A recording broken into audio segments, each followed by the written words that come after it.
understanding, though, of the need to develop angles and not come straight down the middle. Although that left hand landed for back out and maybe hurt Floyd Mayweather.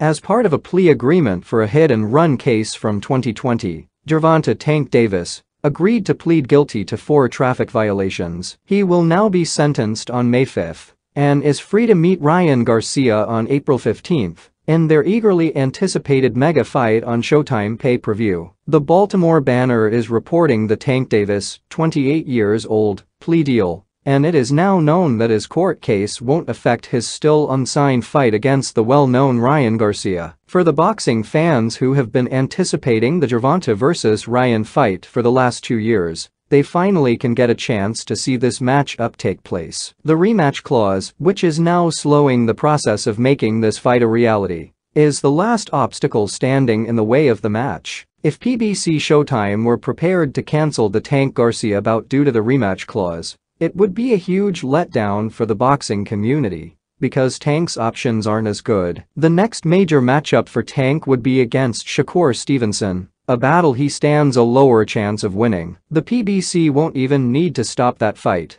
because it has about the same probability of happening as the Errol Spence Jr. vs. Terence Crawford battle, and it's unlikely that Tank would agree to take on the undefeated Stevenson. It is unclear whether Tank's management at PBC and the network, Showtime, will allow Ryan's promoters, Golden Boy Promotions, to serve as the principal promoter for the rematch if their fighter prevails in the first fight on April 15. If they didn't, it would appear that they lacked faith in Tank. Tank needed this fight because, despite being in the professional ranks for 10 years, his opponents have been a mix of unproven underdogs and retired champions because of the meticulous way in which his former promoters at Mayweather Promotions matched him. They obviously didn't want Tank to lose, but another reason for the poor matchmaking was probably that they didn't want to subject him to the kind of wear and tear that would occur if they placed him up against better opponents, rather than the inferior ones they kept putting him up against. That's our boxing update for now. This is Boxing Sports Zone.